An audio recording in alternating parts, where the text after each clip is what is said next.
Thursday, August 10th, 2017. David Wygant here for the 10-minute daily reality check.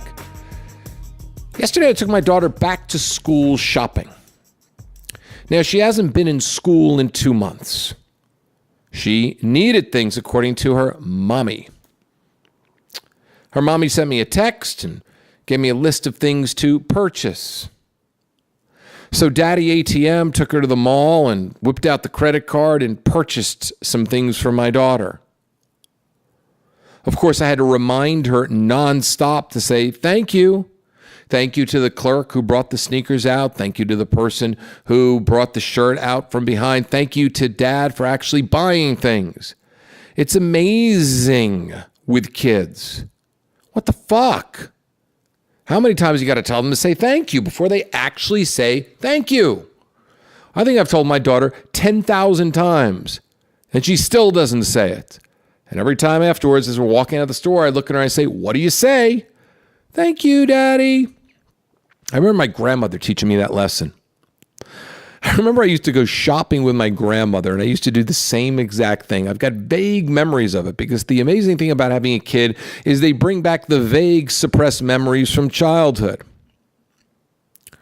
I remember my grandmother would take me shopping for sneakers and other things, and I remember her always saying to me, what do you say, David? And I'd look at her and go, thank you, Grandma. What is it with kids and their lack of manners?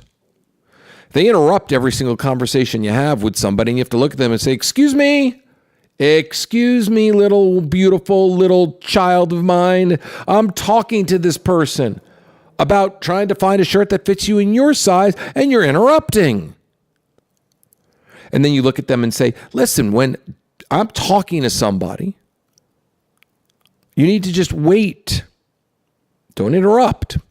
But yet, no matter how many times you say it, they continue to interrupt. They're all instinct, and it's funny. Look, I know my daughter appreciates the sneakers and the other things, and I'm just making fun of it right now, and it's really interesting, though.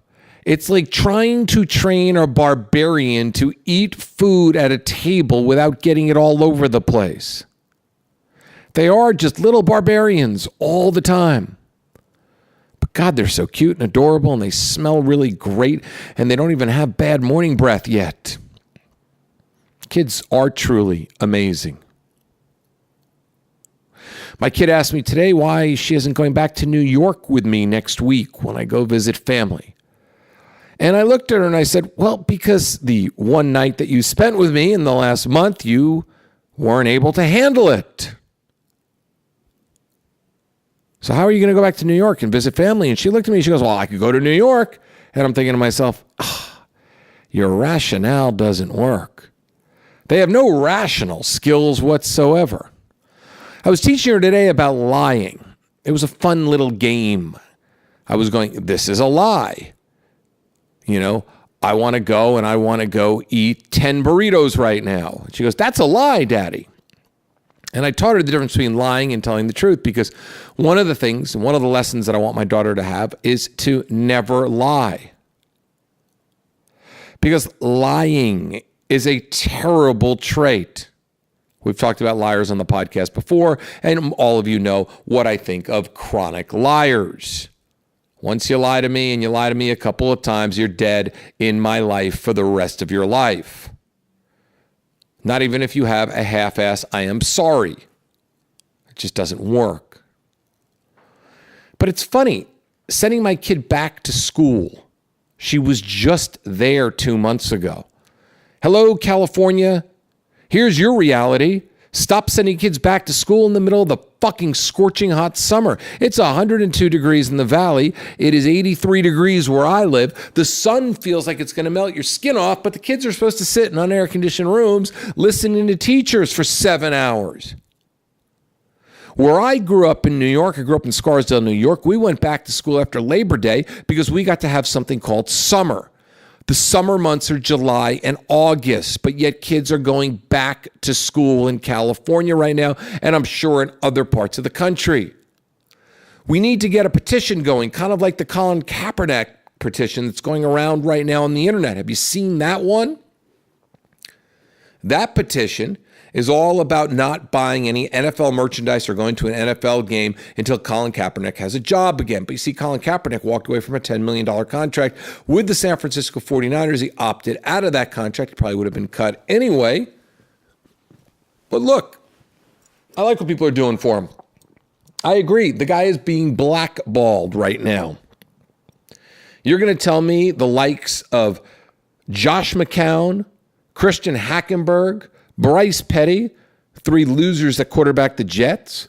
You're going to tell me that out of the 32 NFL quarterbacks, Colin Kaepernick is not better than at least 5 or 6 of the starters in this league? And what about the backups? A team like the Baltimore Ravens, who has no good backup, and Joe Flacco with a bulky back, won't do it because they're afraid of fan reaction, because Colin Kaepernick did not get up for the American anthem. Oh, please, the American fucking anthem. You know, I love this country. This country's been good to me. But the great thing about this country is it's a melting pot, and we're allowed to have opinions. Take a look at Twitter. Take a look at Instagram. Take a look at Facebook. Take a look at all the opinions that are being vomited over people all day long. Colin Kaepernick did not stand up for the national anthem. That's his choice. It doesn't mean he shouldn't have a job in football. It doesn't mean that he shouldn't be allowed to play the game that he loves. It should not mean that he needs to be punished for that. Oh, the fucking mighty who are in power think they can punish the people who stand up for themselves. But the beauty of America is that we're allowed to stand up for ourselves. That's what makes us American. Standing up for who we are. Living in a free country where we can voice our opinions. Living in a place where we can eat different food. You can eat organic or you can eat GMO. You can go to a shitty restaurant like Chili's, or you can go to a good little healthy spot down the road. You can watch things on TV. You can do what you want. You can read what you want. We have the freedom of speech, the freedom of everything, but yet Colin Kaepernick cannot go and get a job. But yet our kids can go back to school in the middle of fucking summer.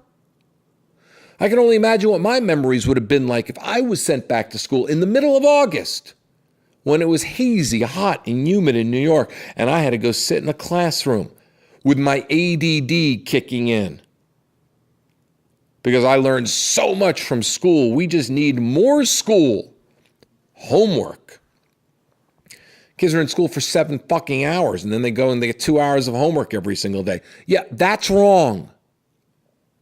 That makes no sense. That teaches you nothing. I am anti-homework. I don't believe homework should exist at all. Are you going to shoot me? Are you going to stop listening to the podcast? If you're a teacher, are you going to stop listening to the podcast? Or if you're an educator, are you going to tell me that homework actually makes a child smarter? Well, let me tell you something. I never fucking did my homework. I did it on the bus on the way to school. I copied it from somebody. I didn't do my homework because there were better things to do besides not going to school in August. I thought there were better things to do in September, October, November, December, January, February, March, April, May, and June. I like to play my sports. I like to watch my TV. I like to eat my food. I like to hang out with my mom. Try to see if my dad would step up and be a good dad. Play more with my friends. Play all-star baseball in my room. Have a memory of all this great stuff. Have an imagination I pursued. Then sit there and regurgitate shit. I think education is antiquated in so many ways. I think kids are getting punished when they need to do homework. It's almost like the person that works all day long at their job and then they're told that they need to go find another job. You know what? You didn't make enough money during this job, but you didn't work hard enough during the day, so I want you to go and I want you to bring work home. Oh, wait a second. That's the modern culture with the cell phones that we have right now. Holy shit. Because now we get to go to work, and now just like kids who bring their homework home at night because it's not enough schoolwork during the day, it's no different from us. We bring our little magical iPhone home every single night, and people can text us all night long. People can contact us via email. Where's our free time? Where did it go? We send our kids back to school in August. We're constantly available to people via text and email. We don't have any free time left. We're constantly expected to always be on call 24/7 for our shit-ass fucking jobs.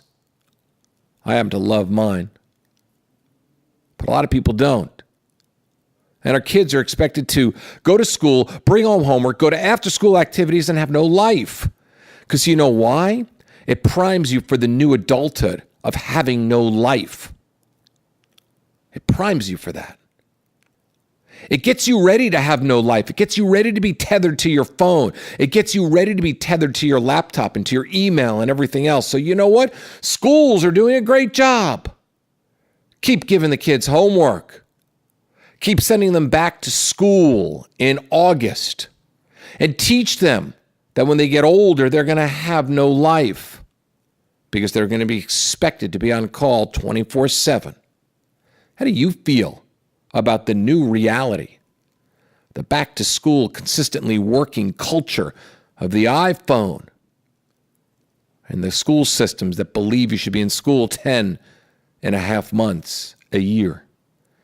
Join me tomorrow on The Reality Check. Eddie Palmer's coming back. Next week, we'll be on the road in New York. Spread the love, passes on to parents and other people who need some help getting back into their life. And I'll see you tomorrow.